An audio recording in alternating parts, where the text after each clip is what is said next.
Bueno, muy bien.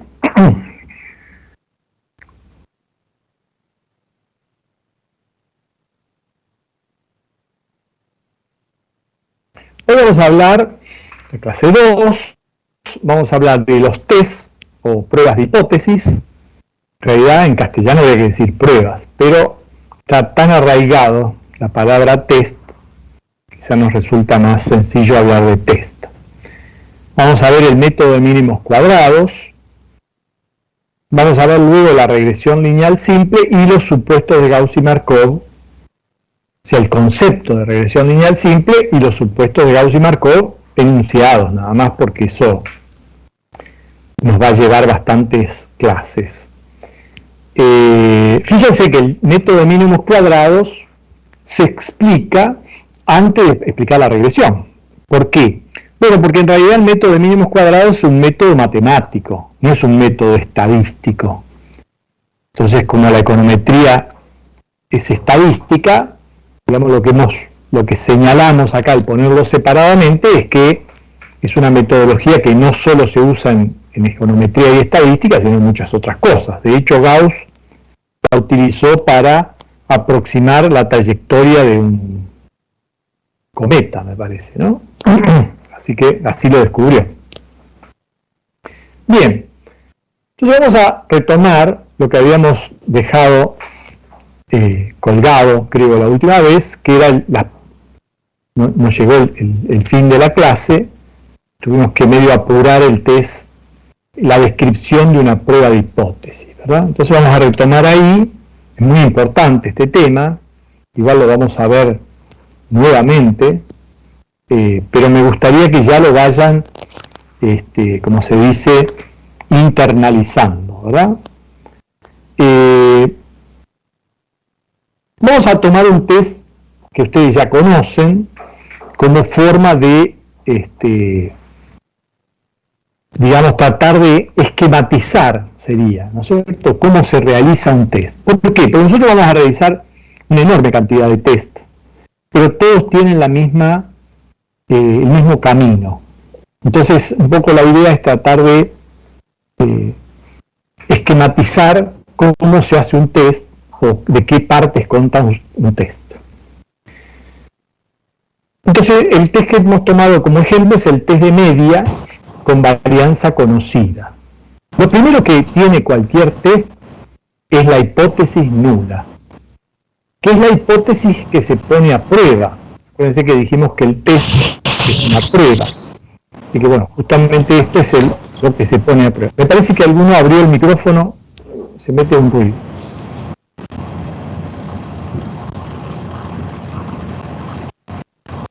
Sería Mariana. Tendrías que mutearte, Mariana. ¿Sí, lo apago, profe? ¿Cómo? ¿Lo apago? Sí. Mutea el micrófono. Cuando quieras hacer una intervención, te desmuteas. Porque se cuela todo el ruido ambiente, ya con el ruido ambiente de mi casa, que tengo una construcción enfrente, ya tenemos bastante.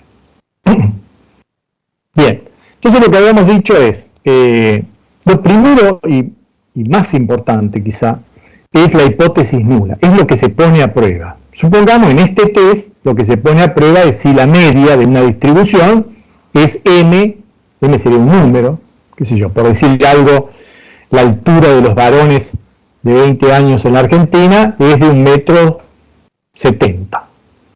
Eso es lo que se pone a prueba. Lo que pasa es que en la hipótesis nula hay otras cosas, tiene que haber otras cosas, tienen que estar todos los datos para poder formular el estadístico de prueba. Entonces acá nosotros lo que vamos a ver es que necesitaríamos también tener cuál es la distribución de esta población de adultos, de varones de 20 años. Y hacemos el supuesto de que es una distribución de tipo normal, gaussiana, que tiene esa media mu de x, que vamos a ver si es 1,70 m, pero además nos da, la hipótesis nula, la varianza, que se conoce a través de algún otro estudio, porque en este test suponemos que esa varianza es conocida. Entonces, acá lo que estoy queriendo decir es que la hipótesis nula tiene explícitamente lo que se prueba, pero además tiene que haber allí algún otro dato que permita determinar la distribución del estadístico. Ahora vamos a ver. Segundo punto es la hipótesis alternativa. La hipótesis alternativa es la que se cumple cuando no se cumple la hipótesis nula. ¿Por qué se llama nula la hipótesis que se prueba? Es una cuestión histórica, digamos, ¿no? Esta se llama alternativa y este nombre, si está claro, es porque la que yo considero que se cumple si no se cumple la otra. En general, esta hipótesis alternativa puede ser una hipótesis simétrica o asimétrica. Cuando es simétrica, como en este caso, mu de x es distinto de m, me permite que sea distinto por ser menor o que sea distinto por ser mayor. A eso le llamamos test a dos colas. Mientras que si es asimétrica, por ejemplo, fuera mu de x menor que m, sería un test a una cola. Bueno, después viene la elección del estadístico de prueba y explicitación de su distribución bajo la hipótesis nula. ¿Ven? Esa segunda parte de la oración, que yo tengo que encontrar la distribución del estadístico bajo la hipótesis nula, es la que me obliga a que en la hipótesis nula haya más datos, porque yo todos los que necesite para plantear la distribución bajo la hipótesis nula, ¿verdad? Entonces vamos a elegir, en realidad nosotros en nuestro trabajo no vamos a elegir el estadístico, ya está elegido por tradición, por estudios, etc. Nosotros vamos a tomar el estadístico que generalmente se usa y chao. Pero el estadístico que vamos a usar en este caso, por aplicación del método de los momentos, es para estimar la media, vamos a usar el promedio muestral. Ahí el sombrerito sobre la mu significa que es la mu estimada. Se ha corrido un poquito el sombrerito. Y lo mismo, x raya sería x promedio. También se corrió la raya. Ahora, como nosotros queremos contrastar contra una normal, y en general se usa casi siempre la normal estándar, vamos a estandarizar la medición de ese promedio, restándole la media y dividiéndolo por el desvío. ¿Ven? Fíjense que lo llevamos a la z, se llama z empírico, esa e que está ahí es z empírico, y se llama empírico porque se determina a partir de los datos, en parte. O sea, por ejemplo, x raya es el promedio de los valores muestrales. Por ejemplo, yo me tomo, qué sé yo, 50 chicos de 20 años, los mido, y eso me va a dar un promedio de altura, por ejemplo, 1,75. Lo estandarizo con los valores de la hipótesis nula, fíjense. Tengo que restar la media del promedio y lo tengo que dividir por el desvío del promedio.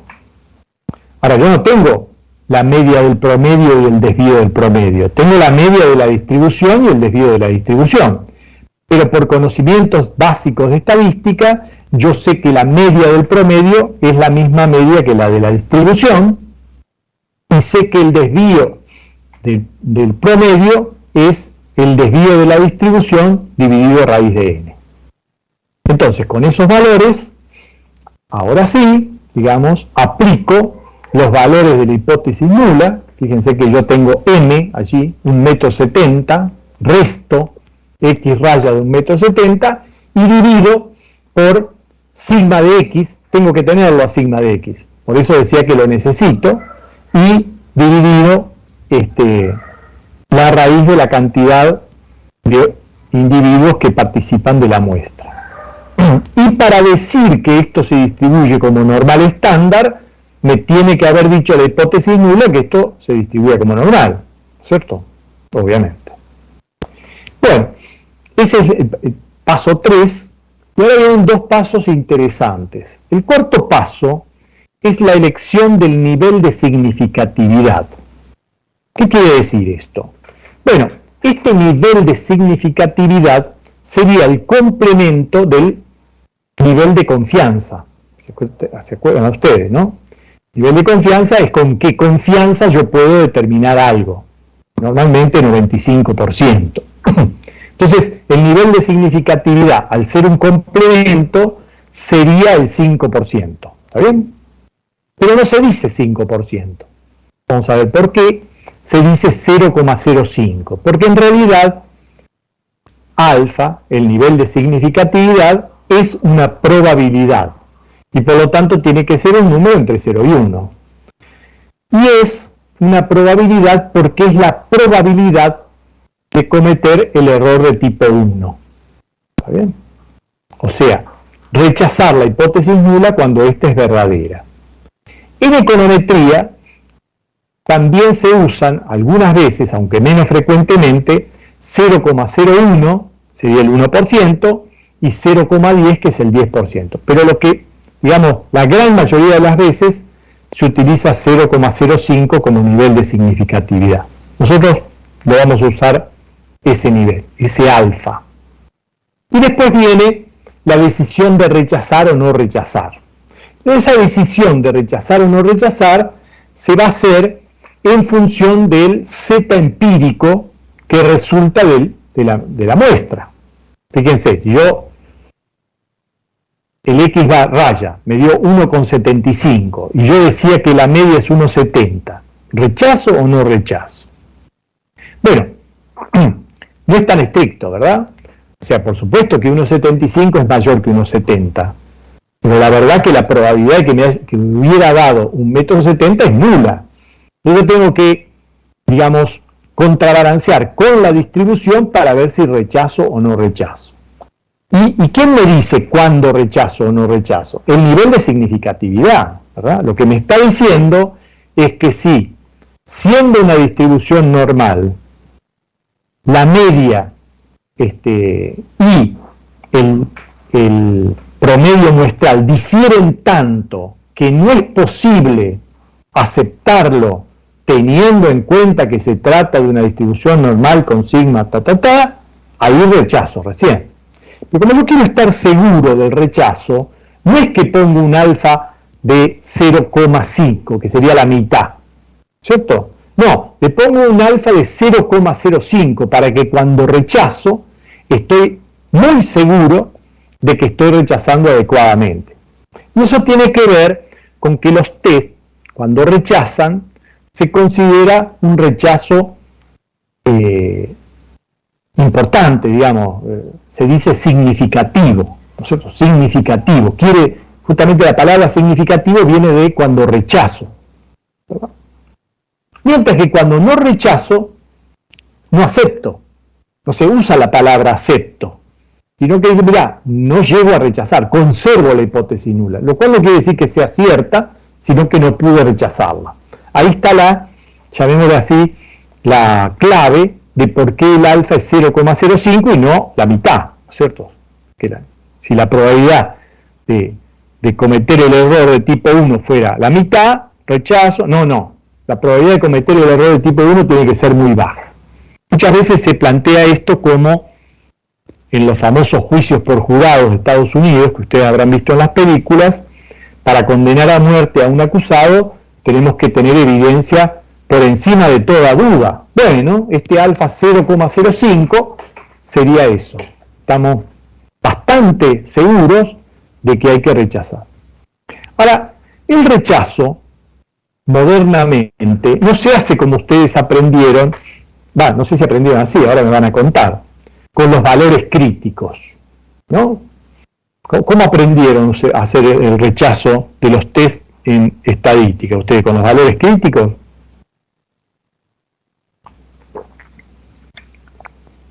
Marcelo.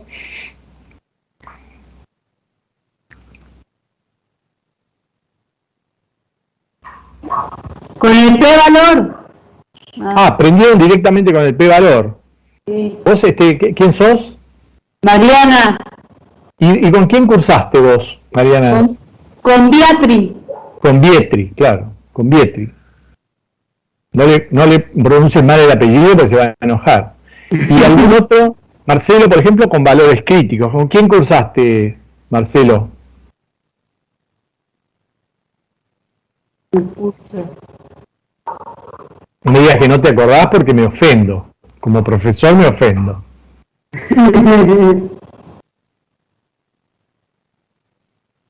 ¿Qué más tenemos acá?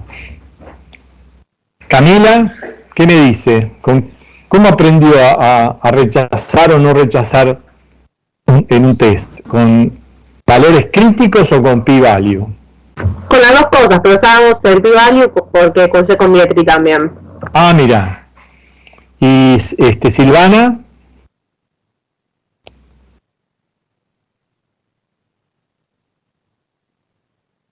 Silvana se fue a tomar el té. ¿Lucas?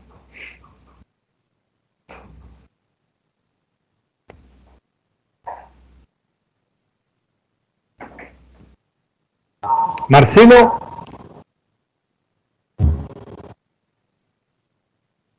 Entendiendo. Silvana con valores críticos, me dice. ¿Quién más? A ver. Cecilia.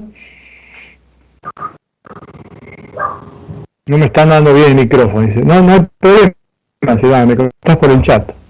Hola, yo cursé con Nasif el cuatrimestre pasado. Ajá, ¿y con qué veías? No, Z crítico veíamos. Z crítico. Bueno, son dos formas, ¿verdad? Nosotros, son las dos válidas. Nosotros vamos a usar el p-value. Vamos a ver las dos. ¿Cómo sería el tema del p-value? Bueno, de acuerdo, ¿no es cierto? Vamos a dibujar un poquito, me va a salir feo, pero vamos a dibujar igual. De acuerdo a la distribución de probabilidad que yo he adoptado, ¿verdad? Voy a tener una distribución y voy a tener un valor crítico. Y como es un test a dos colas, lo voy a tener del lado derecho y del lado izquierdo. Entonces, a la derecha y a la izquierda, en las colas, llamémosle así, voy a tener la zona crítica.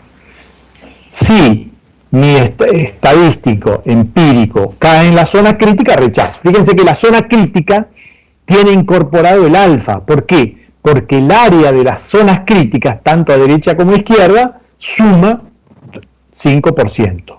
Tiene 2,5 de este lado, 2,5 de este otro. Entonces el valor crítico, si el valor, acá se marca el Z crítico, si el empírico cae en la zona crítica, fíjense que yo estoy midiendo sobre el eje. ¿Ven? Lo que estoy midiendo es sobre el eje. Por eso dice comparación de valores de Z. ¿Qué estoy comparando? Z crítico contra Z empírico. Si el Z empírico, para hacerlo de los dos lados, se dice que si el Z empírico en módulo es mayor que el Z crítico, rechazo. Si no, no rechazo. Muy bien. ¿Cómo es la historia del p-value para los que no lo vieron? Vamos a borrar esto. Borrar toda la entrada manuscrita. Muy bien, ahí está. Ahora vamos a ver lo del p-value, a ver qué me dice. Bueno, acá yo no voy a medir, digamos, ordenadas. Lo que voy a medir es probabilidades, ¿no? Entonces, ¿qué hago? Con el alfa, yo marcaba la zona crítica. Ahora la voy a marcar, en vez de marcarla con el alfa, la voy a marcar con el Z empírico, Entonces voy a elegir otro color, ¿cierto? Vamos a tomar el azulcito, y voy a decir, si yo pongo el Z empírico acá, ¿ven? Te estornudaste, nena, tenés que cerrar el micrófono, no te olvides, y abrigarte. Muy bien, fíjense que sé que si yo marco acá el Z empírico, no estoy con el Z crítico, ¿no? El Z empírico, voy a obtener un valor del área en la zona crítica fake, ¿no es cierto? Porque esta no es la verdadera zona crítica, es una crítica marcada con el Z empírico. Entonces vamos a suponer que esta zona crítica es de 3%. ¿Qué quiere decir? Que si yo hubiera trabajado con el Z crítico, ¿verdad? Yo marco ahora el Z crítico, perdón,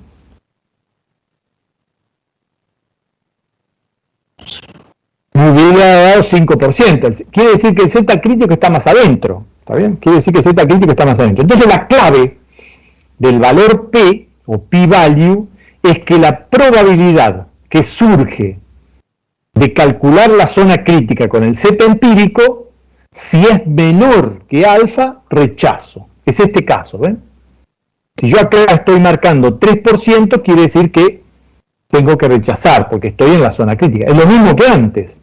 Pero fíjense que ahora estoy comparando no valores de Z, sino áreas, probabilidades. Esa es la diferencia.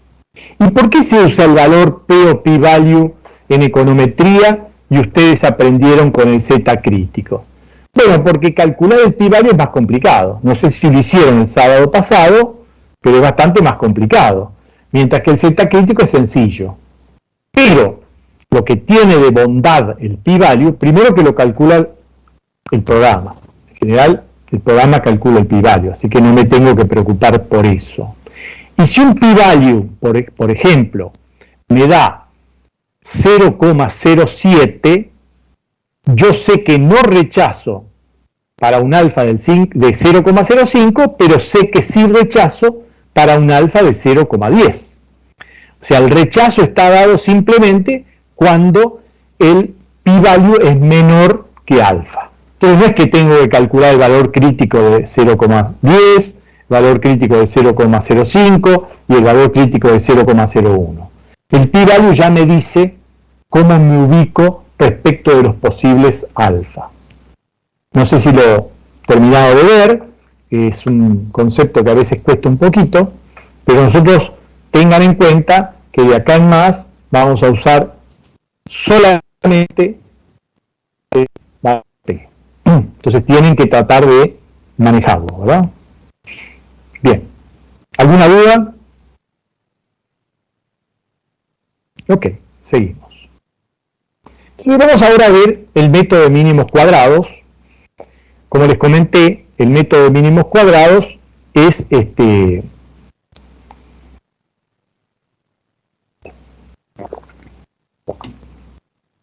Bueno, en realidad acá hay una contradicción. Yo necesitaría esto para el método de mínimos cuadrados. Porque si acabo de decir que el método de mínimos cuadrados es un método matemático que no tiene nada que ver con la estadística, este repaso de propiedades lo vamos a sacar, ¿no? En realidad no es que lo vamos a sacar, ahora vamos a ver cómo lo vamos a usar, ¿verdad? Y lo que sí vamos a tener en claro es el tema de las varianzas, la variabilidad, ¿verdad? Lo vamos a ver después para, pero la varianza, ¿se acuerdan de las propiedades de las... Vamos a volver a hacer esto, después vamos a sacar lo que haya que sacar. Empecemos con el repaso, después vamos a ver dónde lo aplicamos. El repaso tiene que ver con lo que vimos en la clase pasada. Estas dos famosas propiedades que van a aparecer una y otra vez en todas las clases de la primera parte. Que la esperanza es un operador lineal. Entonces la esperanza de K por X es igual a K por la esperanza de X, y que la esperanza de X más Y es igual a la esperanza de X más la esperanza de Y. Para las varianzas dijimos que existía algo parecido, pero que no era un operador lineal. Por ejemplo, la varianza de K por X era K cuadrado por la varianza de X, y la varianza de X más Y era, sí, la varianza de X más la varianza de Y, pero se agregaba dos veces la covarianza entre X e Y. Que para el caso de la covarianza nula, sí quedaba que la varianza de la suma era igual a la suma de las varianzas. Hay algunas propiedades de sumatorias también que deberíamos recordar, que ya las vimos, me parece, la clase pasada, y si no las vimos, las vemos ahora. Fíjense que las propiedades de la sumatoria son exactamente las mismas que la de la esperanza. ¿Por qué? Bueno, porque justamente la esperanza en realidad sería como una especie de sumatoria, ¿verdad? Sumatoria poblacional. Lo que pasa es que cada observación en la esperanza aparece multiplicada por su probabilidad. Entonces en la sumatoria se verifica que la sumatoria de una constante por X sub I es igual a la constante multiplicada por la sumatoria de X sub I. Y que la sumatoria de una suma es la suma de las sumatorias. ¿Ok? Bien. Ahora, cuando nosotros calculamos la covarianza o la varianza de una determinada población equiprobable, ¿verdad? Entonces, en ese caso, la probabilidad se puede, en cierto sentido, expresar como 1 sobre n, ¿no? Entonces, fíjense que si yo tengo que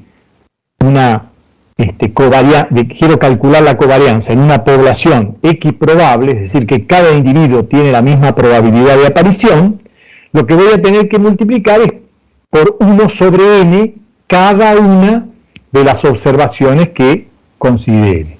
Pero ese 1 sobre n puede salir afuera también. Bueno, acá está afuera, ¿verdad? Y entonces la covarianza entre x e y se calcula como la sumatoria poblacional, ¿no es cierto?, de x menos el promedio de la x. Fíjense que la esperanza, cuando yo tengo una población equiprobable,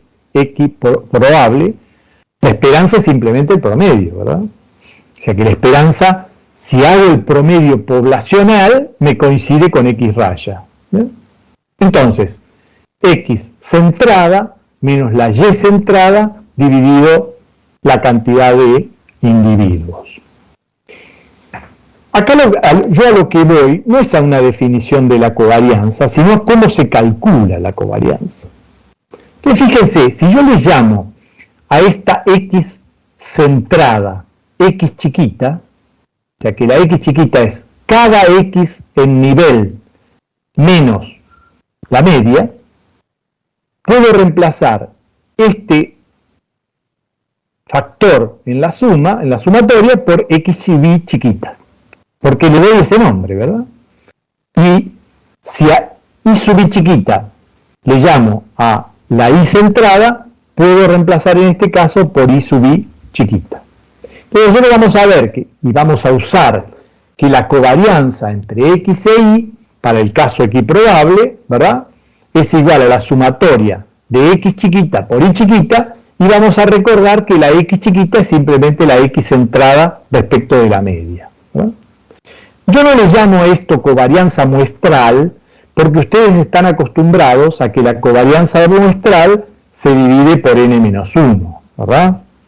Entonces, cuando yo divido por n es una covarianza poblacional, pero hay que hacer llamémosle así, la observación de que esto sería una covarianza poblacional siempre y cuando los individuos de esa población son equiprobables, o sea que cada uno tiene una probabilidad 1 sobre n.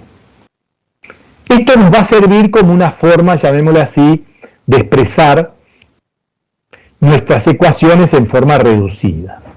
Ahora, esto que está a la izquierda, esta sumatoria de x y menos x raya por y sub i menos y raya, yo podría desarrollarlo haciendo la distributiva y podría demostrar de que equivale a la sumatoria de xy por y sub i, y acá se terminó la sumatoria, ¿no es cierto?, menos, y esto está fuera de la sumatoria, ¿verdad?, n por x raya y raya.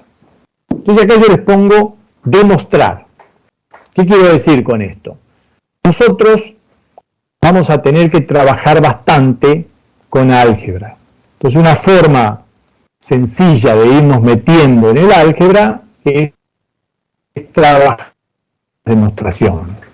Entonces es importante que ustedes vayan ensayando la mano.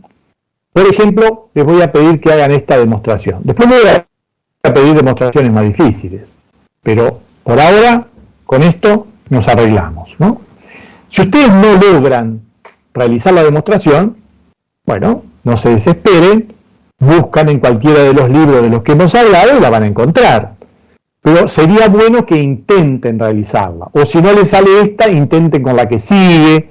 Es decir, tenemos que ir ablandando la mano para hacer algunas demostraciones para que todo esto no nos resulte, digamos, un galimatías o un jeroglífico, ¿verdad? O sea, tenemos que tratar de ensayarnos en ver cómo son las ecuaciones, de entenderlas, de no decir, uy, qué lío, esto no entiendo nada. No, sí entienden porque se están por recibir de economistas, pero tienen que entender. Porque estas cosas, les comento, cuando uno yo entiendo la situación de ustedes. Ustedes ya pasaron por las matemáticas, pasaron por las estadísticas, fueron muy exigentes en cuanto a matemáticas y dicen, bueno, ya zafé, listo, basta, me puedo olvidar. Es una gran bendición el olvido, como decía Borges, ¿no? No sé si ustedes leyeron el cuento de Borges, El memorioso Funes, que era un tipo que tenía una memoria infinita, pero sufría mucho, ¿verdad? Porque no podía olvidar. Olvidar es una bendición. Entonces ustedes están contentos porque se olvidaron de matemática, pero resulta que está esta materia, que está casi al final, y bueno, vamos a tener que rescatar por un tiempito la matemática. Pero además les va a servir, porque cuando empiecen a leer paper para su trabajo profesional, se van a encontrar con que los papers tienen mucha matemática. Hoy por hoy los papers tienen mucha matemática. Salvo que ustedes sean, no sé, marxistas o keynesianos, ¿no es cierto? Si son neo-keynesianos o neoclásicos, matemática, matemática, matemática. Entonces, no pierdan lo que adquirieron con tanto trabajo en las materias de matemática. Demuéstrenme esto. Por supuesto, si yo considero la varianza, ¿verdad? La varianza es un caso particular de lo de arriba, o sea que lo único que hay que considerar es que la X es igual a la Y y a otra cosa mariposa, pero también podrían demostrarlo a esto. ¿Bien? Ok. ¿De qué hablamos cuando hablamos de método de mínimos cuadrados? Bueno, allí tienen un dibujito, creo que está tomado de Gujarati, donde muestra una serie de puntos, ¿ven? Puntitos, en un plano que tiene la X como abscisa y la Y como ordenada. La idea es que yo quiero establecer qué relación existe entre la Y y la X. Esa sería la cuestión, ¿verdad? Entonces una forma de establecer una relación es establecer una gráfica que las vincule. Y el método de mínimos cuadrados me permite trazar, por ejemplo, una recta que ajuste esos puntos, ¿no? Entonces yo digo, mira, yo quiero buscar una relación sencilla que me dé entre los valores de X y los valores de Y. Cada punto de estos es un valor que tiene ambas cosas, ¿ven? X acá, X1, Y1, X2, Y2, X3, Y3, pero no hay una recta que los una. Entonces digo, bueno, pero tiene que haber una recta que los aproxime. Bueno, de eso se trata, ¿verdad? Entonces, ¿cuál será la mejor recta, ¿no es cierto?, para aproximar? Bueno, eso tiene una respuesta, defina mejor, ¿cierto? Es como cuando uno dice, ¿cuál es el mejor trabajo para un economista? Defina mejor. No es lo mismo el trabajo en el que más gano, que el trabajo en el que más cómodo estoy, ni el trabajo que me hace sentir más útil, etcétera, etcétera, etcétera. Aquí lo que se ha definido es que nosotros vamos a medir, vamos a trazar una recta y vamos a medir la distancia que queda entre el verdadero valor y el valor dado por la recta. Y vamos a, en cierto sentido, buscar minimizar estas discrepancias. Entonces, ahí está, llamémoslo así, hay una nomenclatura para llevar esto a la matemática que es la siguiente. La Y, o sea, el valor de la altura, el verdadero valor, se llama Y. Pero el valor determinado por la recta para la misma abscisa, le vamos a llamar Y sombrero. Sería Y ajustado. ¿No? Se dice así, porque la recta se llama recta de ajuste. Y la distancia que hay entre la verdadera Y y la Y ajustada para cada valor de la X le vamos a llamar un sombrero. Entonces, como esto es una recta, ¿verdad? Esto es una recta, hay una ecuación de la recta que me dice que la Y sombrero es igual a la ordenada del origen, que voy a llamar beta 1 sombrero, más la pendiente por la X. Y esta relación se mantiene para toda la recta. Se mantiene para toda la recta. Esta función, esta recta, se denomina a veces función de regresión muestral. ¿Por qué? Porque me da el ajuste de una recta a los valores muestrales. Y entonces fíjense que esta ecuación de la recta simplemente está acá arriba. Y las discrepancias las voy a medir como U sombrero sub I, porque para cada X hay un U sombrero, y va a ser la verdadera Y menos la Y sombrero, o sea, la Y ajustada. Entonces el método de mínimos cuadrados lo que propone es minimizar esas discrepancias. Pero, ¿cuáles discrepancias? Porque hay muchas. Bueno, entonces lo que propone es minimizar la suma de las discrepancias. Pero acá surge otro problema. Como algunas discrepancias son positivas y otras son negativas, se podrían compensar. Entonces, para que no se compensen, cada discrepancia está elevada al cuadrado. Entonces, lo que se minimiza es la suma de los U sombrero al cuadrado. Y esa es toda la historia. Y en general este método ha demostrado ser bastante bueno. No podría decir, bueno, pero tiene sus problemas. ¿Por qué? Porque, por ejemplo, si yo tengo un sombrero que valen 1, al cuadrado sumo 2. Mientras que si tengo una sola U sombrero que vale 2, al cuadrado sumo 4. O sea que yo estoy como privilegiando o penalizando más los apartamentos grandes al elevar al cuadrado, ¿no es cierto? O sea que un apartamento de 2 vale el doble que 2 apartamentos de 1.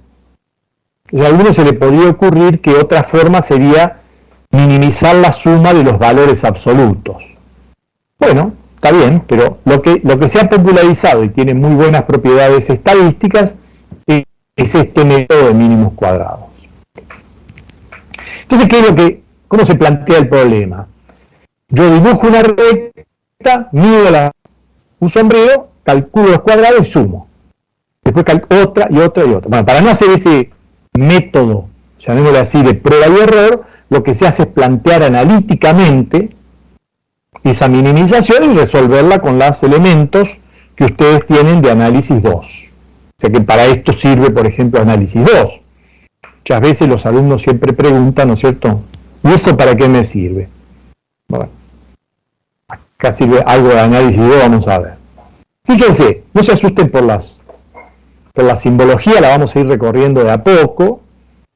Sería bueno quizá, voy a ver si puedo hacerlo, que vayan apareciendo de a poco estas ecuaciones de modo tal de que no generen pánico, pero por el momento están así. Entonces, ¿qué es lo que voy a hacer yo? Mover la recta significa cambiar la constante al origen y la pendiente. Entonces, yo lo que tengo que buscar es los valores de esa constante al origen, que es beta 1 sombrero, y esa pendiente, que es beta 2 sombrero, de modo tal que se minimice la suma de los residuos al cuadrado. O sea, la sumatoria desde igual a 1 hasta n de los U sub I sombrero al cuadrado. Y acá sí, ¿cómo hago para usar análisis 2? En primer lugar tengo que hacer aparecer beta 1 y beta 2 sombrero. Si no aparecen no puedo. Entonces lo hago aparecer. Sayam, reemplazo cada U, ¿verdad?, por I menos I sombrero. Ahí ya me aparece pero yo no necesito I sombrero, necesito beta sombrero. Entonces reemplazo I sombrero es equivalente en la ecuación de la función de regresión muestral. Y bueno, y ahí está, ¿no es cierto?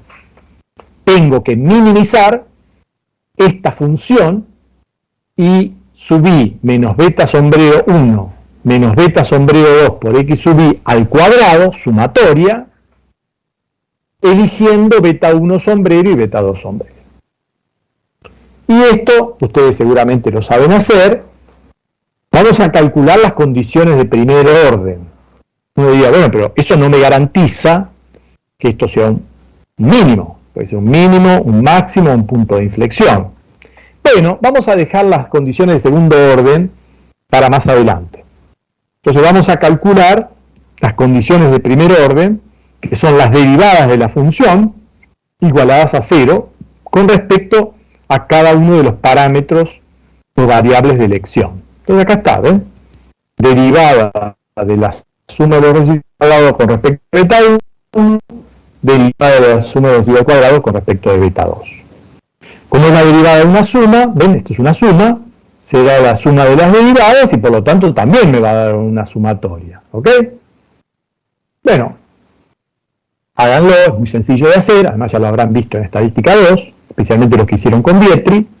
Esto da menos 2 y subí menos beta sombrero, menos beta 2 sombrero por xi. Esta forma de escribirlo nos sirve para seguir adelante. Pero tengan en cuenta que esto no es ni más ni menos que un sombrero. Entonces, también se puede expresar en una forma mucho más compacta una de las ecuaciones de primer orden, diciendo que es menos 2 por la sumatoria de los U sombrero. No al cuadrado, U sombrero solito. Por lo tanto, la sumatoria de los U sombrero es igual a 0. ¿No?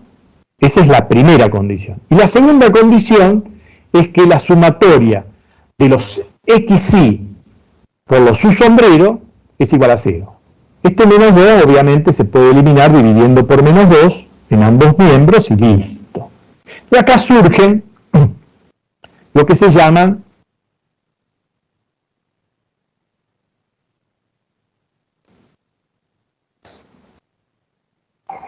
¿verdad? Son estas en realidad, las ecuaciones normales son estas. Son ni más ni menos que las condiciones de primer orden de la minimización. Muy importantes, ¿verdad? Muy importantes.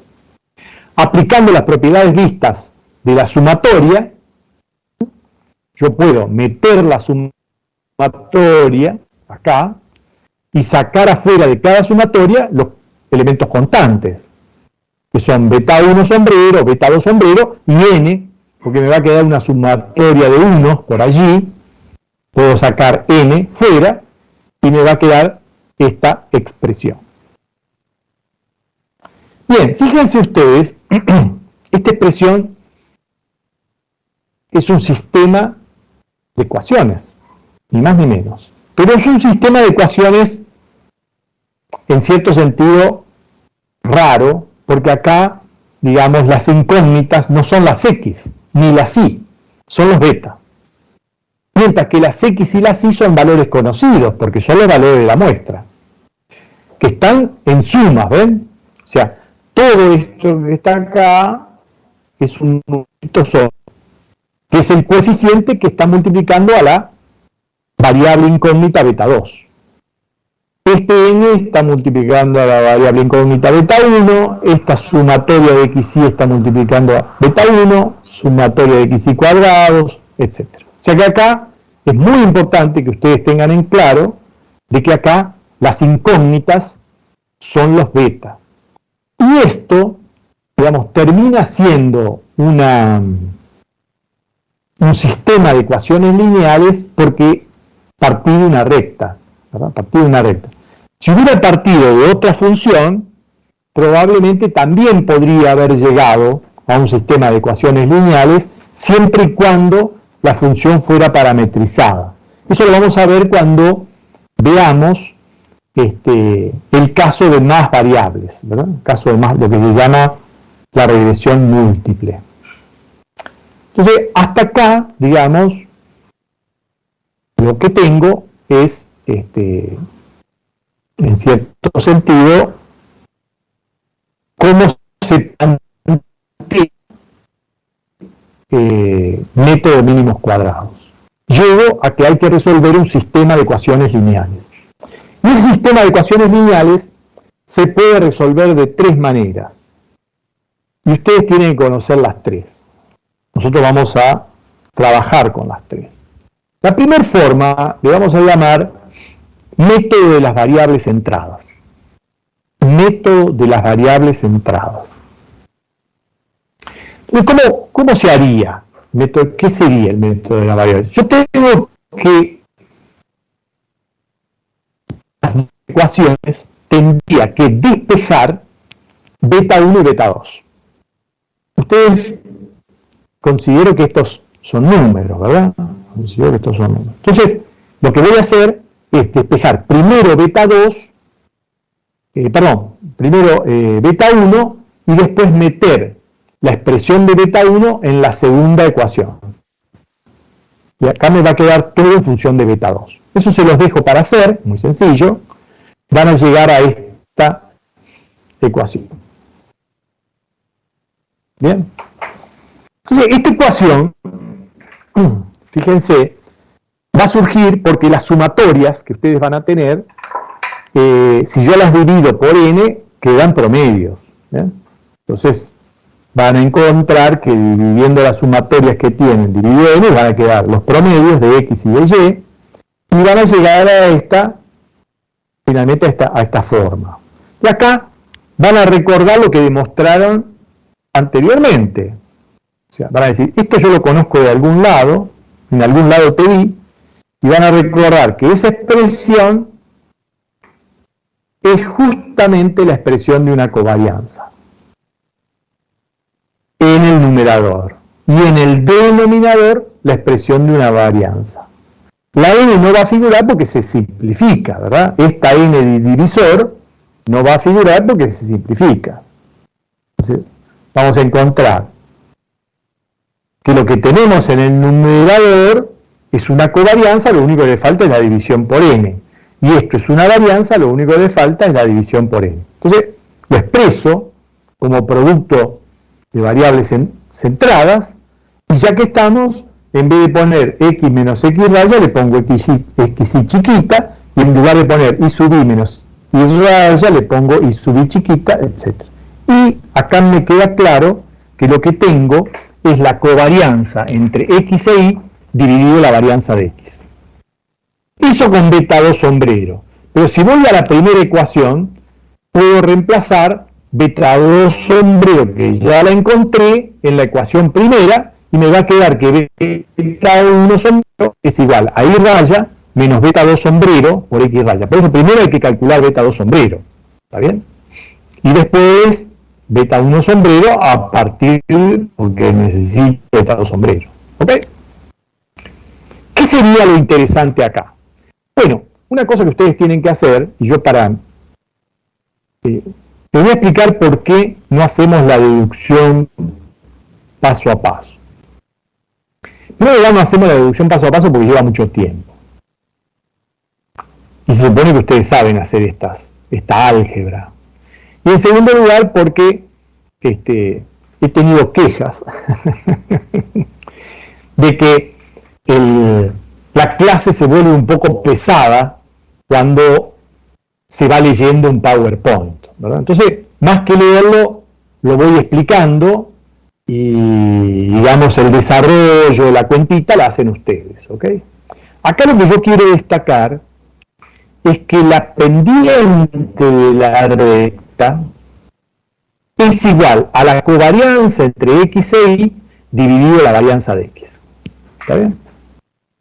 Entonces, fíjense, en primer lugar, la pendiente tiene que ver con la covarianza. Quiere decir que si yo, para tener una pendiente nula, yo tendría que tener que la covarianza me da 0. Si no, no es posible que beta 2 sea 0, ¿verdad?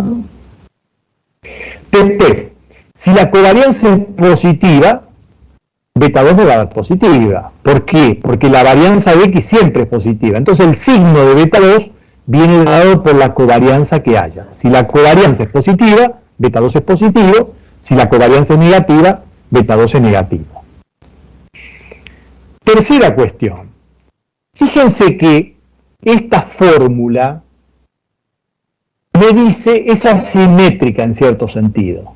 ¿Por qué? Porque yo no estoy... La covarianza de x e y es simétrica. O sea, la covarianza entre x e y es lo mismo que la covarianza entre y y x. Es la misma. Pero la varianza que está abajo es la de x, no es la de y. ¿De dónde sale esta asimetría? Esta asimetría surge de lo siguiente. Les voy a mostrar en el gráfico. Que yo estoy midiendo las discrepancias de la y con la y sombrero. ¿Bien? O sea, yo estoy ajustando la recta para que pase entre medio de los puntos. Ok, pero estoy privilegiando la discrepancia entre la y sombrero. no entre la X y la X sombrero. ¿Me explico? O sea, si yo marcara acá los valores de la Y, ¿no? Vamos a suponer, marco acá, vamos a escribir. Vamos a llamar la Y sub 1. La Y sub 1 es esta, ¿verdad? Acá estaría, este Y sub 1. Y la Y sombrero sub 1 es esta. Y sombrero sub 1. No, perdón, este es justamente lo que no quería.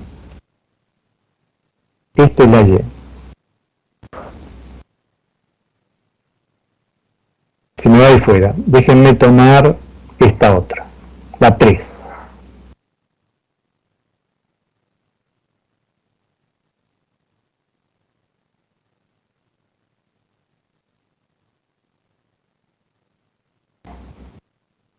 Ahí está. Entonces, esta es la Y sub 3. La X3, ¿verdad? Es esta. Está marcada acá, X3. ¿Y esta quién sería? Esta sería la X sombrero 3.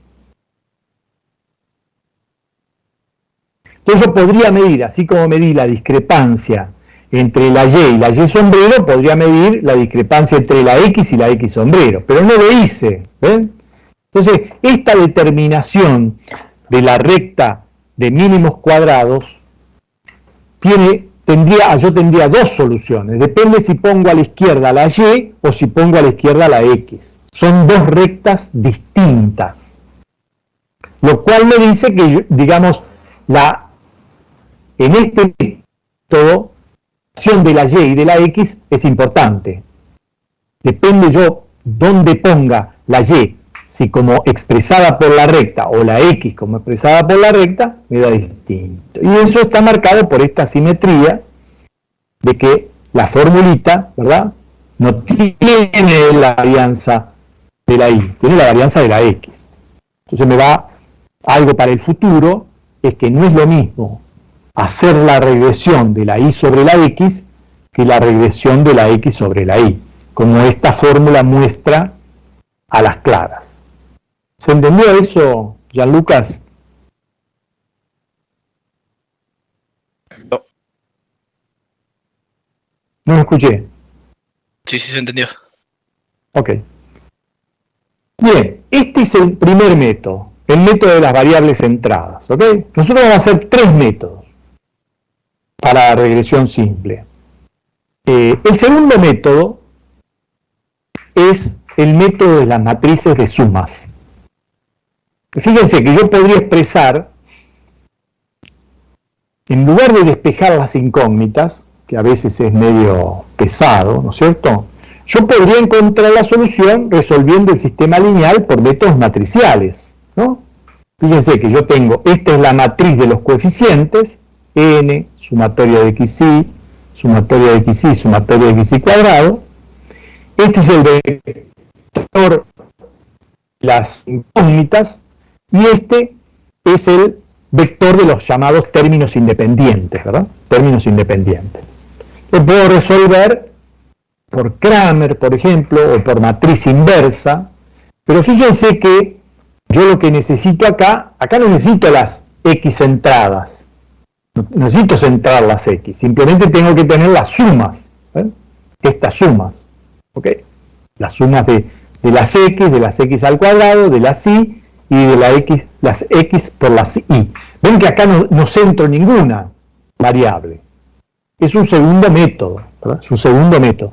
El otro se podría llamar método algebraico, de matrices de valores de variables centradas. Este sería un método matricial de matrices de sumas. Y el tercer método se llama método matricial puro. Y este es el que nos va a interesar en el sentido de que tiene más futuro, ¿no? Como se suele decir, ¿no? Es el más promisorio. ¿Por qué? Porque este método no solo nos va a servir para analizar la recta de ajuste entre dos variables, sino cuando incrementemos la cantidad de variables. Entonces le vamos a dar cierta preeminencia. Para hacer el método matricial puro, se necesita generar lo que se llama la matriz de los datos. La matriz de los datos tiene una columna de unos con tantos unos como observaciones tengo en la muestra. Y tiene todas las observaciones de la X de la muestra. Por eso fíjense que dice X1, X2, X. Hay una columna con todas las observaciones de las X de la muestra. Eso se llama matriz de los datos. Hay un vector que se llama vector de los valores de Y, que es Y1, Y2. Entonces fíjense que este vector tiene dimensiones n por 1 y esta matriz tiene dimensión n por 2. N cantidad de filas y después 2 cantidad de columnas. Este, como es un vector, tiene una sola columna. Y después vamos a poner un vector de los coeficientes estimados, que vamos a llamar beta, en realidad no beta, sino beta sombrero. Vamos a agregar ahí vamos a corregir, beta sombrero, que es beta 1 sombrero y beta 2 sombrero. Y entonces lo que vamos a hacer es, con estos tres elementos, expresar este sistema de ecuaciones. Vamos a expresar con estos elementos. Se puede demostrar fácilmente, y ustedes lo van a hacer, de que si yo multiplico la matriz de los datos formada como mostré en la diapositiva anterior, traspuesta, multiplicada por la matriz X sin transponer, obtengo justamente la matriz de los coeficientes de las ecuaciones normales. Y si yo multiplico la X traspuesta, premultiplico la X traspuesta por el vector Y, obtengo la sumatoria de los Y sub I y abajo la sumatoria de los X. O sea que obtengo el vector de términos independientes. Por lo tanto, ¿verdad? Yo puedo expresar en forma matricial este sistema como X traspuesta por X, por beta sombrero, igual a X traspuesta por Y. Y obviamente la solución del beta sombrero surge a partir de premultiplicar, o sea, multiplicar a la izquierda, la inversa de esta matriz,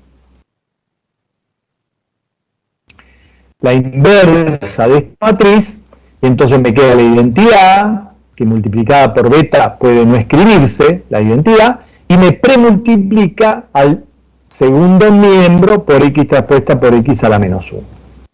Este método, esta formulita, llamémosla así, de que el vector beta sombrero, que contiene a beta 1 sombrero y beta 2 sombrero, se puede obtener fácilmente como X traspuesta por X invertida, multiplicado por X traspuesta por Y, es el que va a tener más futuro, porque nos va a servir no solo en la regresión de una variable contra otra, sino cuando aparezcan más variables. Bueno, y con esto vamos a hacer un breve intervalo. No falta mucho, pero siempre es conveniente hacer un breve descanso, de modo tal de que puedan servirse un tecito, que es lo que voy a hacer yo, y la seguimos en 10 minutos, ponele. ¿Eh?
Ahora no entiendo nada.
Bueno, seguimos entonces.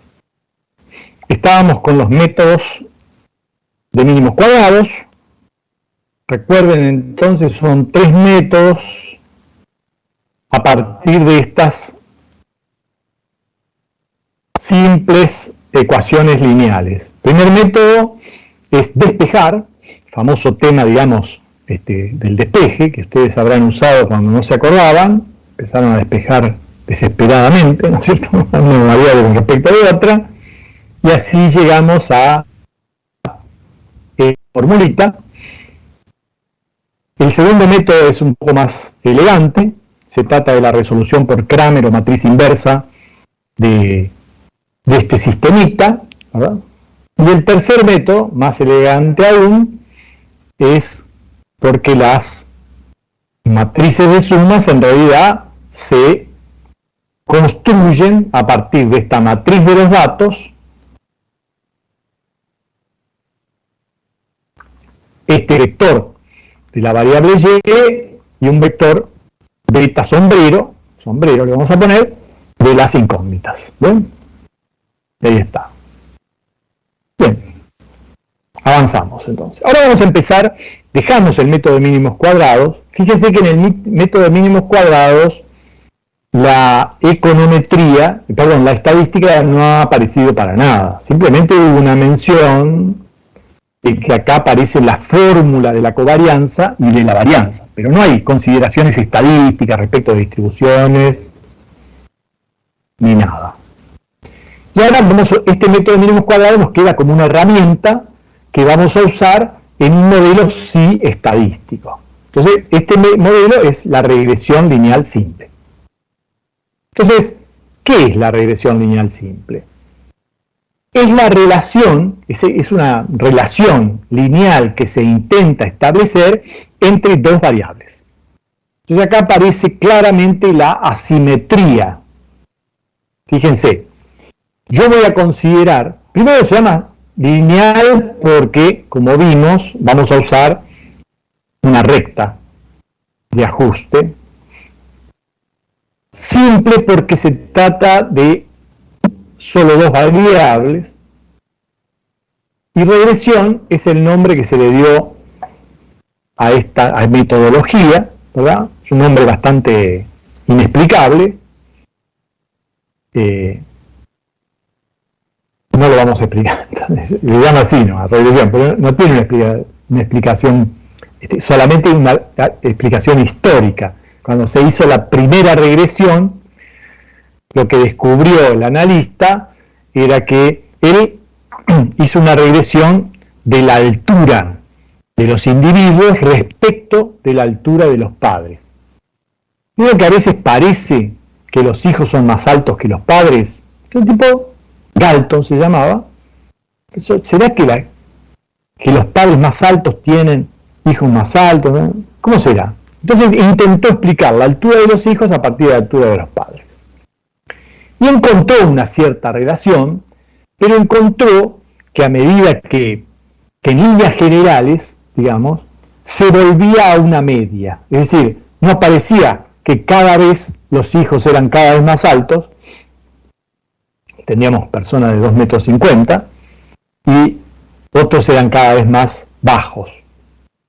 No, había como una regresión a la media, o sea, una vuelta a los valores promedio, y por eso le puso el nombre de regresión, y ahí quedó. Bien, en esta regresión nosotros lo que vamos a trabajar son con dos variables al inicio, una variable que se llama dependiente, porque, digamos, depende de la otra, de la X. Vamos a suponer que la Y depende de la X. O sea, fíjense que si una cosa depende de la otra, la relación es asimétrica, obviamente. Por eso está la flechita ahí. A la Y, siempre vamos a llamar Y, digamos, por convención, a la variable dependiente, y X a la variable independiente. Vamos a considerar que la X causa a la Y.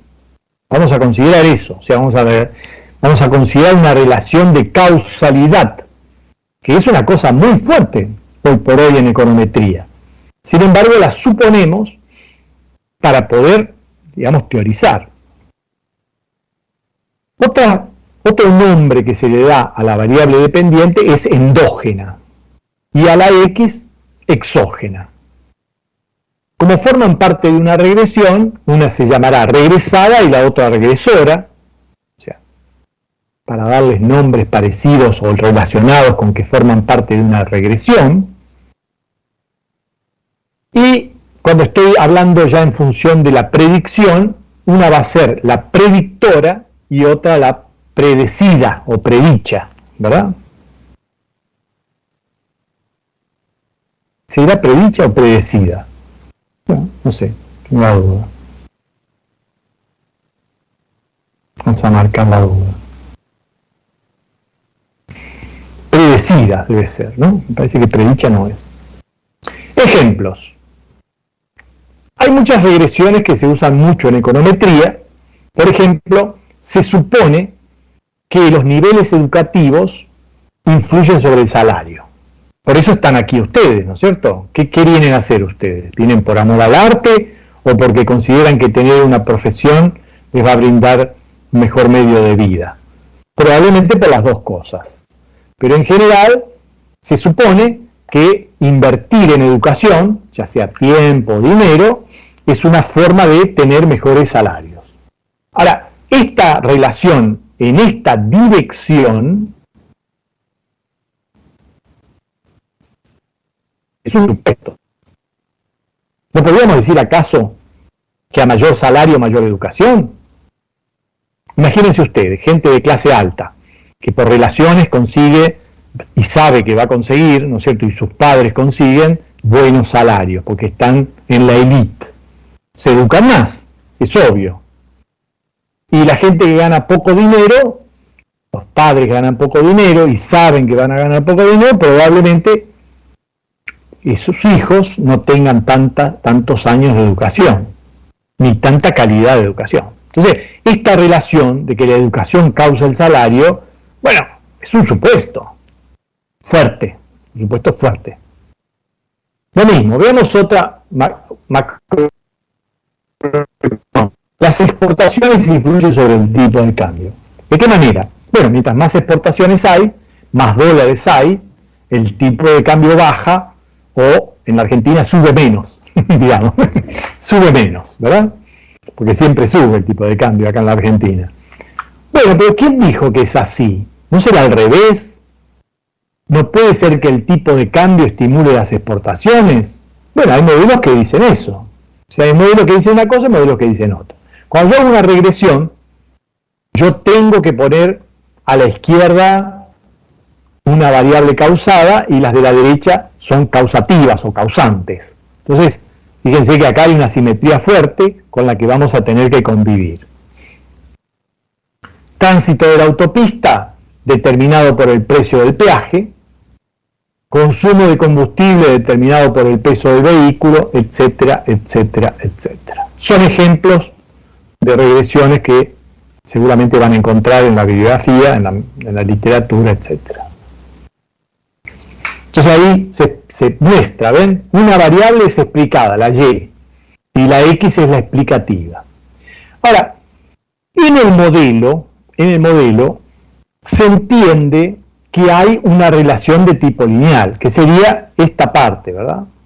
La y es igual a la es una relación lineal, es una recta con ordenada al origen y pendiente. Pero se le agrega a este modelo una variable inobservable, que es lo que se llama perturbación o error. Perturbación o error. Eso le da a esta ecuación llamémoslo así, una característica estadística, estocástica, aleatoria. ¿Por qué? Porque como esta U sub i es aleatoria, convierte a la y en aleatoria. Beta 1 es un número, beta 2 es un número, son constantes. X está determinado por la muestra.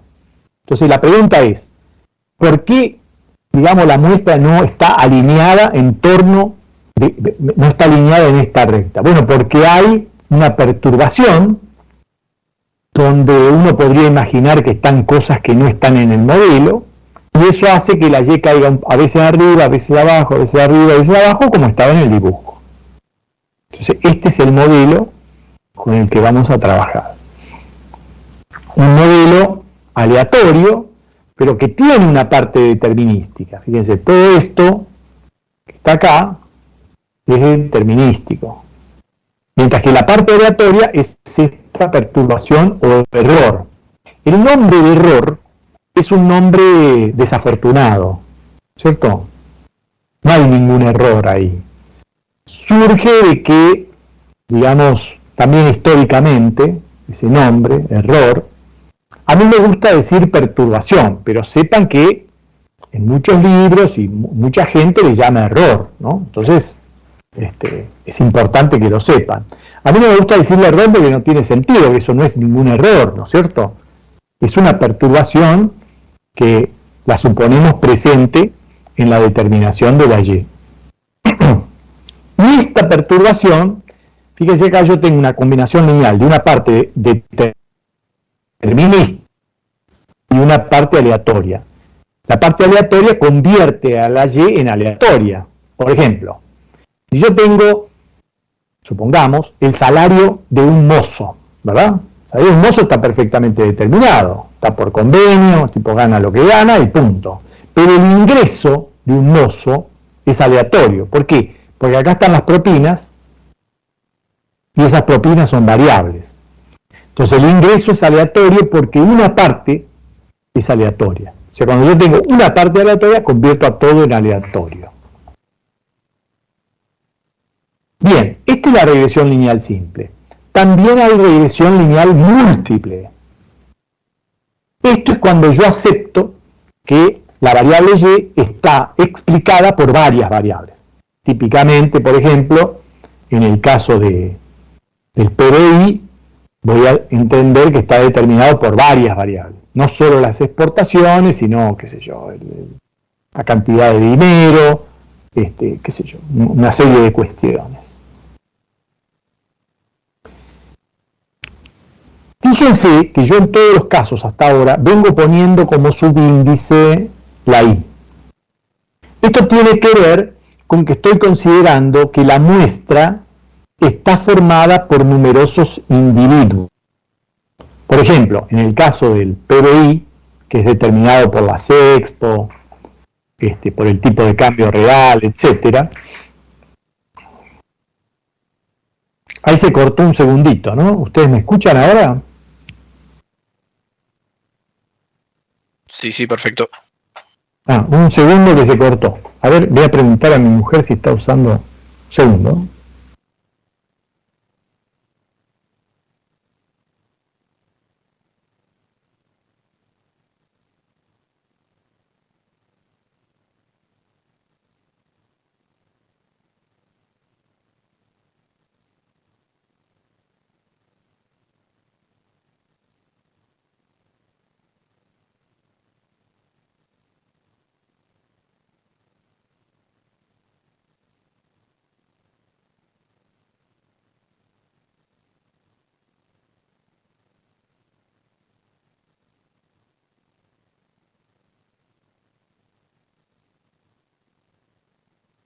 Bueno, seguimos entonces. Habíamos dicho que yo utilizaba el subíndice I porque estaba considerando que en la muestra hay individuos. Por ejemplo, en el caso del PBI, hay muchos países y los PBI de esos muchos países se explican por las exportaciones de cada uno, tipo de cambio real, qué sé yo, muchas cosas.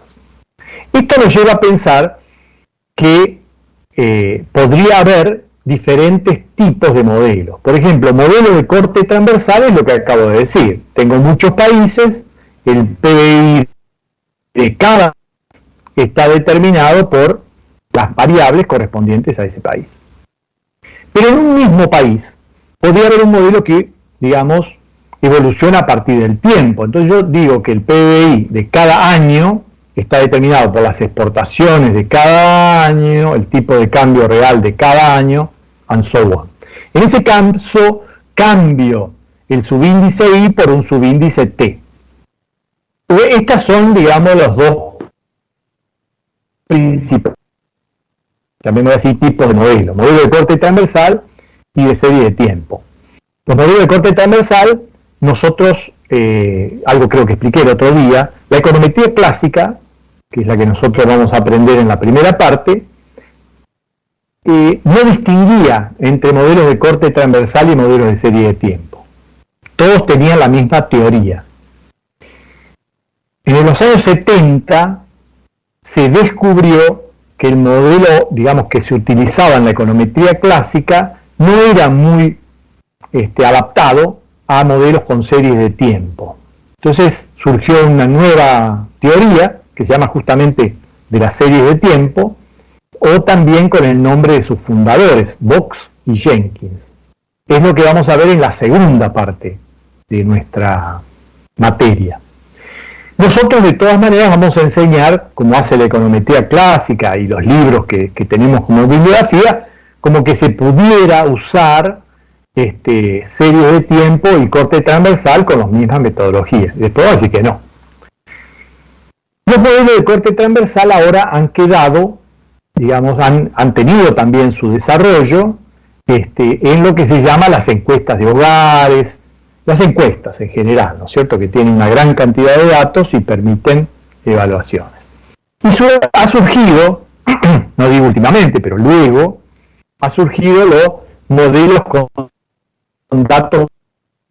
Son modelos que tienen una dimensión temporal y una dimensión transversal a la vez. Por ejemplo, si uno quisiera determinar el PBI para muchos países a lo largo del tiempo.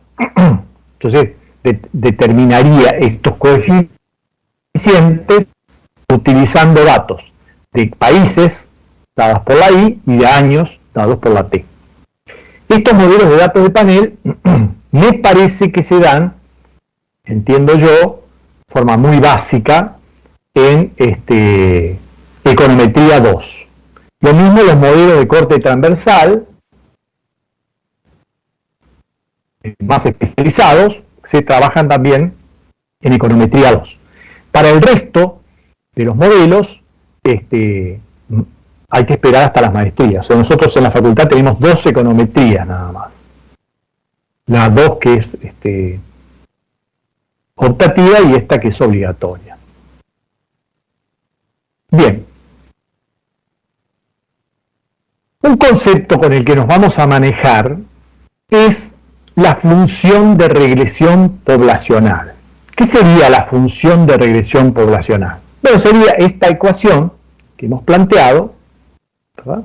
Fíjense que la planteamos acá, como una ley, ¿verdad?, aleatoria, pero donde la diferencia con la que vamos a ver luego, que ya la vimos en parte, la muestral, es que acá estoy hablando de la población. O sea, yo considero, o voy a considerar, que hay una ley poblacional que dice que la variable Y es igual a beta 1, que es un número que no conozco pero que voy a tratar de estimar, más beta 2, que es otro número, por la XY.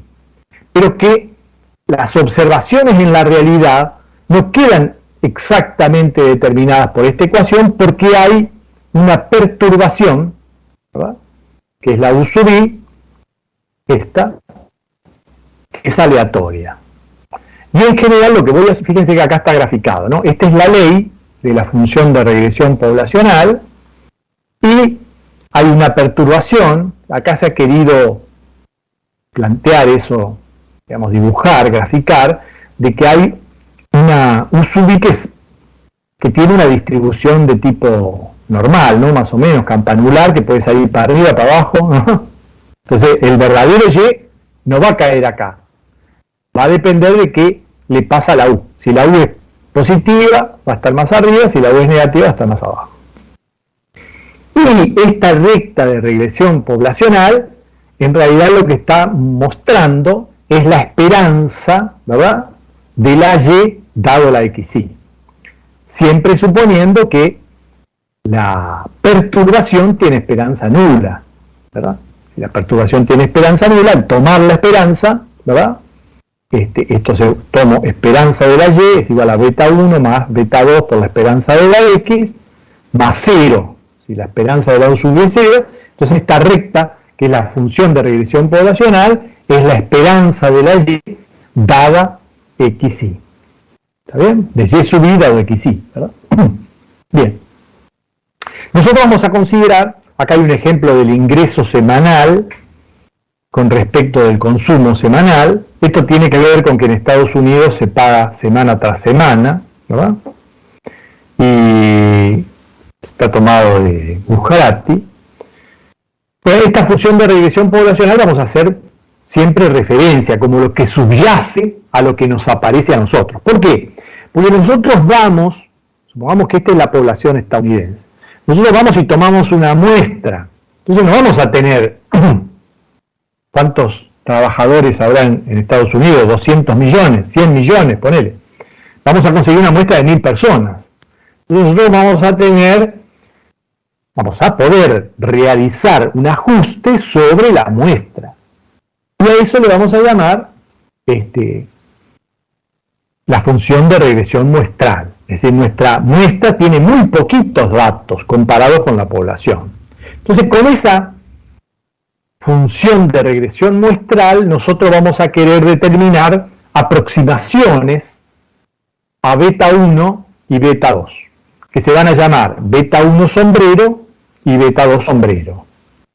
Se llaman estimaciones de beta 1 sombrero y beta sombrero. Para eso vamos a usar un estimador, el estimador de mínimos cuadrados, con la metodología que acabamos de ver. La recta de regresión responde a la fórmula Y sombrero, o sea, esta recta es beta 1 sombrero más beta 2 sombrero por X5. Y me va a quedar una discrepancia, pero fíjense que esta discrepancia no es la U es la perturbación. Esto es una discrepancia porque, digamos, los valores de la Y sombrero no me coinciden con los valores de la I. Se llama U sombrero, ¿verdad? Entonces, ¿qué tan parecida es la U sombrero a la U? Y, qué sé yo, va a ser más parecida mientras mejores sean las estimaciones de beta 1 sombrero y beta 2 sombrero. Pero no hay que confundirlas, pero a veces vamos a tener que tomarlas como si fuera un proxy, una aproximación de la U. ¿Se entiende? Porque la U nunca vamos a poder acceder a la U. Al no conocer beta 1 y beta 2, nunca vamos a conocer la U. Entonces nos vamos a tener que conformar con la U sombrero y a veces vamos a tomar a la U sombrero como si fuera la U. ¿Qué otra nos queda? Fíjense, acá hay un dibujito donde muestra la función de regresión poblacional. Esta es, podríamos decir, la verdad de la milanesa, la poblacional, ¿verdad? Y esta sería la función de regresión que nosotros encontramos con nuestra muestra de pocos datos, ¿verdad? ¿Sí? Y que ni la pendiente ni la ordenada del origen van a ser las verdaderas. Tratemos de que sean lo más aproximadas posibles. Y esto es muy instructivo porque nos muestra, fíjense, para una X, que la distancia entre la función de regresión poblacional y la Y que se observa es la U. Mientras que la distancia entre la función de regresión muestral y la Y que se observa es la U sombrero.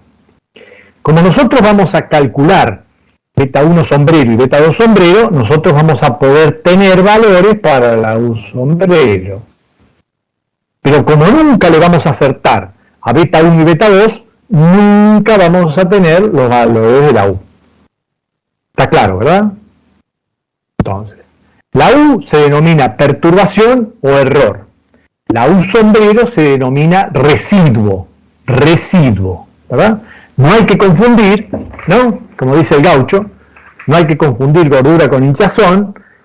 Los alumnos de econometría nunca deben confundir residuo, que es después de hacer la regresión, con perturbación o error, que es algo que se admite que subyace, ¿verdad? Como un efecto aleatorio, etc.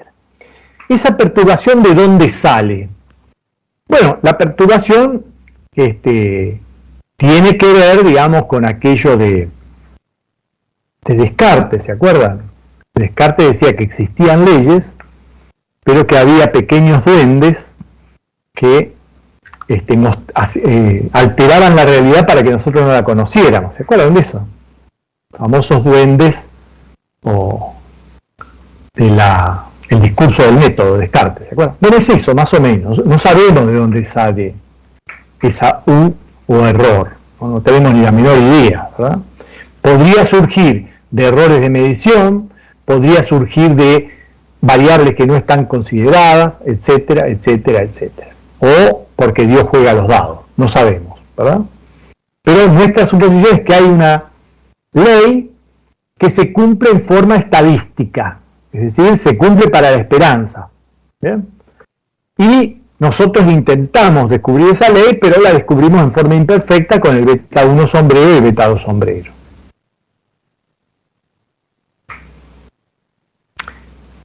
¿Hasta acá vamos bien?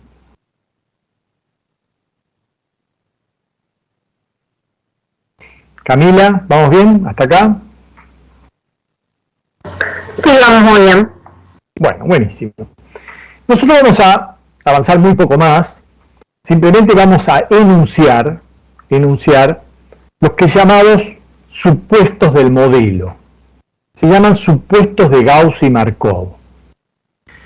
En la econometría pasa una cosa rara, ¿no es cierto?, que es la siguiente.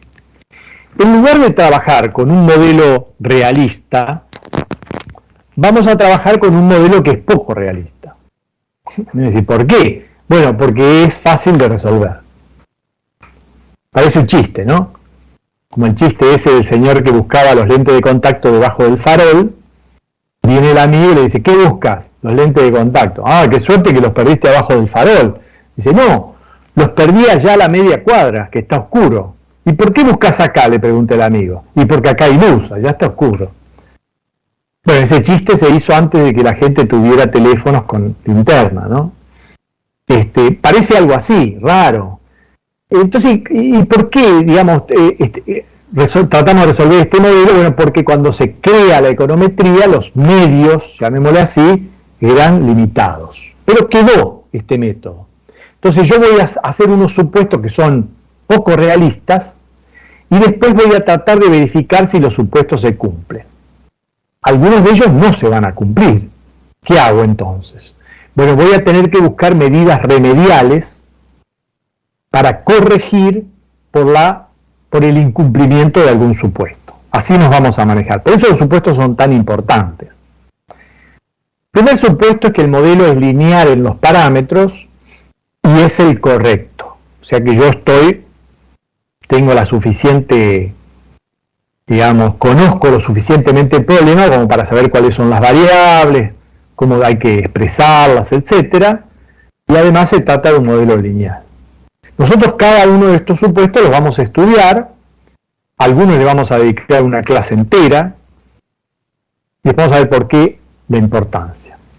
Segundo supuesto es que la variable X es determinística, no es estocástica. Fíjense que yo en cierto sentido lo dije, cuando yo planteé que el modelo era este,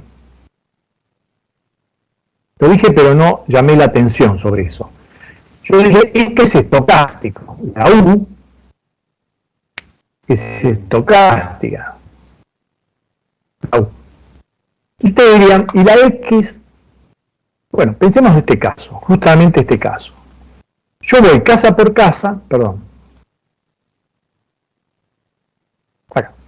Yo voy casa por casa, golpeo y pregunto, señora, estamos haciendo una encuesta para el INDEC, qué sé yo, nosotros queríamos saber cuánto gastan por semana en esta casa. Tanto. ¿Y cuál es el ingreso monetario por semana? Tanto otro. Me llevo los datos. Ahora, es tan aleatorio, ¿cierto?, que me digan que gastan 50.000 pesos por semana, como que me digan que entran 60.000 pesos por semana. Las dos variables son aleatorias, porque como yo selecciono, ¿verdad?, los hogares en forma aleatoria, es tan aleatorio el ingreso como el consumo. Tan aleatorio uno como otro. Entonces, ¿por qué yo considero que una de las variables, la explicativa, es, ¿cómo se llama?, determinística? Porque si las dos variables fueran aleatorias, la resolución de este modelo sería mucho más compleja. Fíjense, si yo tengo esta variable aleatoria y esta parte determinística, las características estadísticas de esta variable se transmiten sin cambios, ¿verdad?, a la variable Y.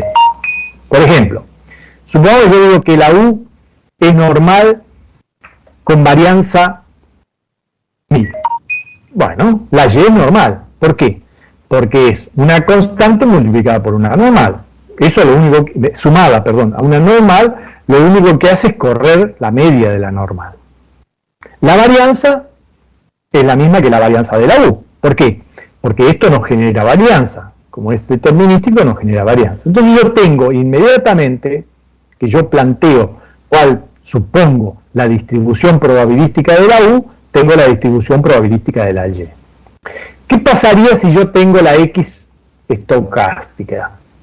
Bueno, resulta que acá no tengo una combinación lineal de un número con una variable estocástica. Tengo una distribución bivariada, ¿no? Una distribución bivariada, que ustedes la vieron si trabajaron con Vietri, seguramente, ¿cierto? Pero si en otros cursos ni siquiera se da, porque es muy difícil de trabajar con la distribución bivariada. ¿Y qué pasaría si yo tengo regresión múltiple? Tendría una distribución multivariada. Entonces, como un primer acercamiento a la distribución, se considera que la X es determinística. Por supuesto, si no lo es, si no puede suponerse que sea determinística, surgen problemas. Bueno, ya lo veremos. El supuesto 3 es que la perturbación tiene esperanza igual a 0. Este es un supuesto que no genera muchos problemas. Nunca se puede saber si la perturbación tiene media 0 o no, pero no es tan importante. El supuesto 4 es que la varianza de la perturbación es constante. A eso se le llama con el nombre que surge de una palabra griega, se llama homocedasticidad. Y cuando no se cumple, se dice que hay heterocedasticidad. Homo igual, hetero distinta. Si la varianza es variable, o sea, si la variabilidad cambia según la X, según la X, hay heterocedasticidad. ¿Y este es un supuesto razonable? No, no es un supuesto razonable. Por ejemplo, no es un supuesto razonable en el caso que estábamos analizando recién. Es evidente que a mayor ingreso, ¿verdad? Yo estoy relacionando ingreso con consumo. En los bajos ingresos, la gente se gasta todo lo que gana, porque apenas le alcanza. Mientras que en los altos ingresos, imagínense el caso mío, profesor de la UBA, ¿no es cierto?, ganando 600.000 pesos por mes, ¿no? Bueno, ya más quisiera. No me puedo gastar 600.000 pesos por mes. Es un problema. Hay una película sobre eso. El tipo que tenía un billete de un $1.000.000, me parece, $1.000.000 y no podía gastarlo. No es fácil. Entonces, obviamente, yo lo que voy a hacer es no gastarme toda la plata y dentro de un mes me voy a Europa. No, sí, ahora no se puede. Bueno, no sé, me compro otro auto. Es decir, la variabilidad de mis ingresos es amplísima porque yo no necesito el dinero para vivir. Todo es dinero para vivir. Entonces, probablemente la normal acá sea muy amplia, acá un poco menos amplia, y acá sea muy estrecha porque los obreros tienen que gastar todo su sueldo para vivir. Entonces la idea de que la varianza es la misma para todos los niveles de ingreso, en este caso, seguro que es falsa en el caso de la regresión de ingreso personal con consumo. Y en general siempre falsa cuando hay corte transversal, porque yo estoy teniendo individuos heterogéneos, diferentes. Me dicen, ¿por qué pones eso entonces? Bueno, ya les dije, es por simplicidad. El siguiente supuesto es que no hay autocorrelación entre las perturbaciones. ¿Qué quiere decir eso? Que si la perturbación fue positiva ayer, eso no tiene nada que ver con que la perturbación sea positiva o negativa hoy. Bueno, está bien. Si yo estoy en corte transversal, eso se cumple. Yo entrevisté un hogar de Fernández Alfredo, ¿no es cierto? Que los tengo ordenados por apellido. Fernández Alfredo, ¿cierto? La perturbación fue positiva. Y Fernández Arturo, y puede ser, qué sé yo. Lo que le pasó a Fernández Alfredo no tiene nada que ver con lo que pasó a Fernández Arturo, ¿verdad? Entonces, ahí no hay ningún problema.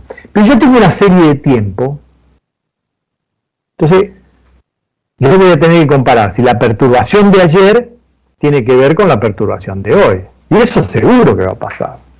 Justamente la gran característica de las series en el tiempo es que cuando hay perturbaciones son persistentes. Si viene una buena, dura. Si viene una mala, dura más, ¿no es cierto? O sea, las perturbaciones son persistentes en el tiempo. Entonces, este supuesto 5 va a fallar en el caso de serie de tiempo, pero no en corte transversal, y el supuesto 4 va a fallar en corte transversal, pero no en serie de tiempo. Pero por suerte vamos a tener medidas remediales. ¿Por qué son importantes los supuestos de Gauss y Markov? Si se cumplen estos supuestos, los estimadores mínimos cuadrados ordinarios, que son los que vamos a usar, son MELI. Esto es un acrónimo, creo que se llama acrónimo, ¿no? Es una especie de... Alguien que sepa más castellano que yo. Quiere decir, mejores estimadores lineales sin sesgado. En inglés se dice BLUE, Best Linear Unbiased Estimator. Quiere decir que son buenos. ¿Por qué? Primero porque son insesgados. Que los lineales no es bueno ni malo. Lo que pasa es que son los mejores, en el sentido de que son los más eficientes entre los lineales. Ahí está. Son eficientes, digamos, o sea que no hay ningún lineal que pueda superarlos. ¿Está bien? Pero puede haber un no lineal que los supere. Son buenos estimadores, si se cumplen los supuestos de Gauss y Markov. Bueno, también es fácil demostrar, aunque no con los supuestos, que los estimadores de mínimos cuadrados ordinarios son consistentes. ¿Se acuerdan que... Perdón. ¿Se acuerdan que consistentes era la propiedad de muestra grande, verdad? Entonces, fíjense, estos estimadores que vamos a trabajar son insesgados, son eficientes, por lo menos entre los lineales, y consistentes. O sea que son buenos, cumplen con las propiedades deseables. A veces se habla de modelo clásico de regresión lineal normal, se le agrega la normalidad. Pero la normalidad no es parte de los supuestos de Gauss y Markov, ¿eh? No. Con los 5 primeros, y acá yo les voy a recomendar que aprendan esta lista, porque en cada libro les ponen nombre distinto, pero para entendernos entre nosotros vamos a darles estos números. Bueno, a veces se suele agregar que la distribución es normal. La de las perturbaciones es normal, es gaussiana, es una campana gaussiana. Si yo le agrego este supuesto, más los 5 anteriores, ahora los estimadores de mínimos cuadrados ordinarios son MEI. O sea que no solo son eficientes entre los lineales, sino que son eficientes en general. O sea, son los que tienen menor varianza en general. Y este supuesto lo vamos a necesitar, sí, para hacer inferencia, por lo que comentamos recién, ¿no es cierto? Si se cumplen los supuestos, la distribución de esta perturbación se va a transmitir a la Y. Pues yo supongo que es normal, la Y es normal, como vamos a encontrar que los estimadores dependen de las valores de Y, los estimadores van a ser normales, todo va a ser normal. ¿Bien? Entonces es un supuesto muy conveniente, que está un poco, en cierto sentido, no garantizado, pero facilitado, sugerido, por el teorema central del límite que vimos la clase pasada. Y finalmente, bueno, y ahí se acabó. ¿Hay algo que hayan tenido dudas y que me quieran consultar? Silvana, Camila, Manuel, de lo que vimos hoy.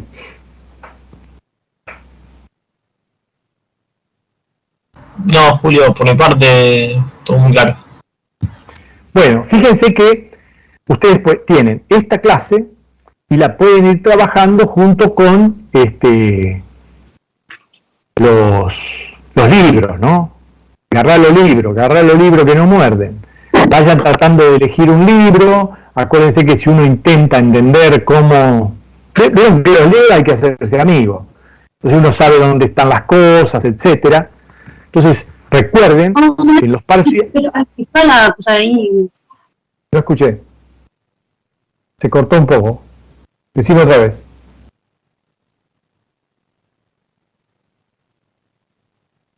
Perdón, alguien habló, pero no entendí lo que dijo.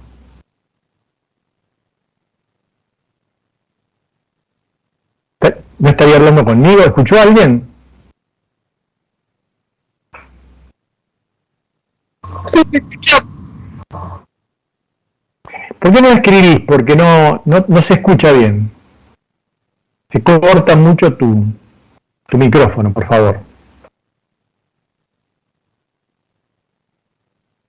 En el chat, ¿viste? Arriba, dice conversación. Y decime lo que me estás diciendo porque no se corta mucho tu micrófono. Bueno, mientras escribís, termino lo que estaba diciendo. Ustedes van a poder disponer de las filminas y sus apuntes y los ejercicios y los libros en los exámenes. O sea, esto es a libro abierto. Pero uno puede abrir un libro en medio del examen y buscar dónde estará. No, tiene que hacerse amigo del libro. Entonces, aunque más no sea por esa conveniencia, vayan eligiendo uno de los libros, vayan viendo. Acuérdense que no van a poder usar la PC. O sea que lo que les parece importante, imprímanlo, no sé, vean cómo hacerlo. Recuerden que hay una impresora barata ahí cerca de la facultad que se llama Tío Toto, supongo que estará abierta ahora. Así que bueno, vayan trabajando en ese sentido. Aprovechen ahora que no hay mucho apuro, porque cuando empiecen los exámenes se va a agarrar el apuro y sonamos, ¿eh? Bueno, no sé, la chica no me dijo... Supongo que se había hablado con otra persona. ¿Alguien más tiene algo para decir? ¿O calla para siempre? ¿Lucas? ¿Gianlucas? No. Ah, dice si están grabando las clases. Alguien debería, ¿no? ¿Se organizaron ya con eso?